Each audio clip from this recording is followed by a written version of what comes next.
মিষ্টি প্রেমীদের কাছে রসমালাই নাম শুনলেই যেন জিভে জল চলে আসে। তবে আজকে আমি সম্পূর্ণ অন্যরকম একটা রসমালাইয়ের রেসিপি আপনাদের সঙ্গে শেয়ার করব। এটা সম্পূর্ণ ইউনিক একটা রেসিপি, বানানো যেমন সহজ তেমনি খেতে অনেক বেশি টেস্টি হয়। তাহলে চলুন রসমালাই তৈরির মূল রেসিপিটা দেখে নেওয়া যাক। তো এই রেসিপিটা তৈরি করার জন্য এখানে আমি প্রায় 1.5 কাপ পরিমাণ সাবুদানা নিয়েছি। আজকের রসমালাইয়ের মূল উপকরণই সাবুদানা। আপনাদের আশেপাশে যে কোনো সুপার শপেই এই সাবুদানাটা ইজিলি পেয়ে যাবেন, তবে চেষ্টা করবেন ভালো ব্র্যান্ডের সাবুদানাটা নেওয়ার জন্য। তো এখানে আমি 1.5 কাপ পরিমাণ সাবুদানা নিয়েছি এবং এখানে পর্যাপ্ত পরিমাণে পানি দিয়ে এটাকে আমি ঢেকে রেখে দিব জাস্ট 5 থেকে 7 মিনিটের মতো। সাবুদানাটা ভিজিয়ে রাখার কারণে এটা কিন্তু ফুলে ডাবল হয়ে যাবে, তাই যে যতটা মিষ্টি তৈরি করতে চান সেই অনুযায়ী বুঝে পরিমাণটা বাড়িয়ে বা কমিয়ে নিতে পারবেন। এই তো আমি এটাকে ঢেকে রেখে দিব 5 থেকে 7 মিনিটের জন্য। ফিরে এলাম 7 মিনিট পরে। এই তো দেখুন সাবুদানাটা কিন্তু ফুলে অনেকটাই পরিমাণে ডাবল হয়ে গিয়েছে। আর হাত দিয়ে একটু চাপ দেওয়ার কারণে দেখুন এটা কিন্তু একদম সফট হয়ে গিয়েছে। তো এখন হচ্ছে এটার যে এক্সট্রা পানিটা আছে সেই পানিটা আমি একটা স্ট্রেনারের উপরে রেখে ঝরিয়ে নিব।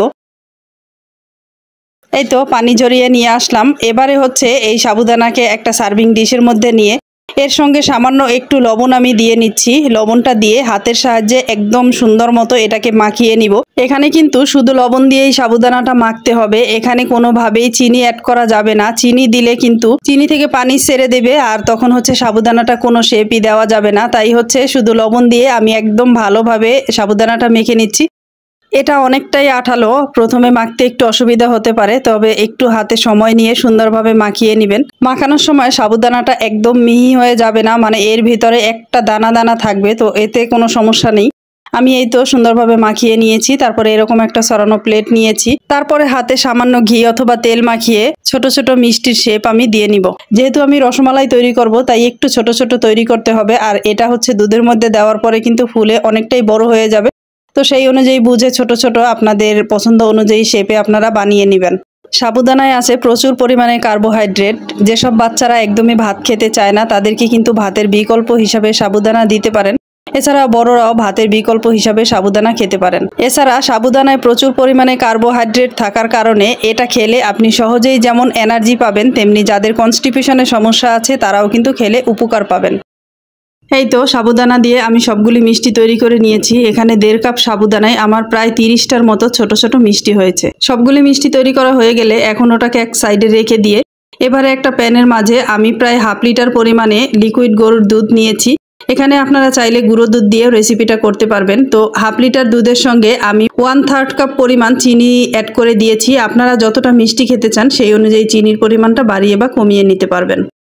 চিনিটা দুধের মাঝে দিয়ে এটাকে ভালোভাবে নেড়ে চেড়ে দিচ্ছি। চিনিটা যখন মেল্ট হয়ে আসবে এর সঙ্গে আমি 3টা এলাচ দিয়ে নিচ্ছি। এলাচ দিলে খুব সুন্দর শাহি একটা ফ্লেভার আসবে। আপনারা চাইলে গোটা এলাচের পরিবর্তে এলাচের গুঁড়াও ব্যবহার করতে পারেন। এখন অপেক্ষা করব দুধটা সুন্দরভাবে ফুটে ওঠা পর্যন্ত।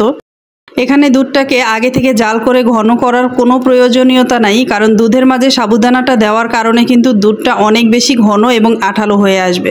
তো দুধটা যখন ভালোভাবে ফুটে উঠেছে এর মাঝে আগে থেকে সাবুদানা দিয়ে তৈরি করা মিষ্টিগুলি আমি দিয়ে নিচ্ছি। আর মিষ্টিটা দিয়ে আলতো হাতে অনবরত নাড়তে হবে, নয়তো নিচে লেগে যেতে পারে। এ পর্যায়ে চুলার আঁচটা মিডিয়ামের থেকে আরও একটু বাড়ানো থাকবে এবং আলতোভাবে অনবরত নাড়তে থাকতে হবে। নাড়তে নাড়তে একটা পর্যায়ে দেখবেন সাবুদানাগুলি একদম স্বচ্ছ হতে শুরু করেছে, মানে ক্রিস্টাল ক্লিয়ার, এ পাশ থেকে ও পাশ দেখা যাবে এরকম। তো অনবরত আস্তে আস্তে নাড়তে থাকবেন এবং মিষ্টিগুলি কিন্তু ফুলে অনেকটাই বড় হয়ে গিয়েছে, দেখেই বুঝতে পারছেন। বেশি সময় জাল করার কোনো প্রয়োজন নেই। এই 8 থেকে 10 মিনিটের মধ্যে কিন্তু আমার এই রসমালাইটা তৈরি হয়ে যাবে। এবারে এই রসমালাইয়ের স্বাদটা আরেকটু বাড়িয়ে দেওয়ার জন্য, মানে ক্রিমি একটা ফ্লেভার নিয়ে আসার জন্য এখানে আমি 1/2 কাপের থেকে আরও একটু কম পরিমাণ গুঁড়ো দুধ দিয়ে নিচ্ছি। এবারে নেড়েচেড়ে ভালোভাবে মিশিয়ে নিয়ে জাস্ট 1 মিনিটের মতো আমি চুলার উপরে রেখে এটাকে নামিয়ে নিব। দেখুন দুধটা কিন্তু অনেকটাই ঘন হয়ে গিয়েছে এবং মিষ্টিগুলি ফুলে ডাবল হয়ে গিয়েছে।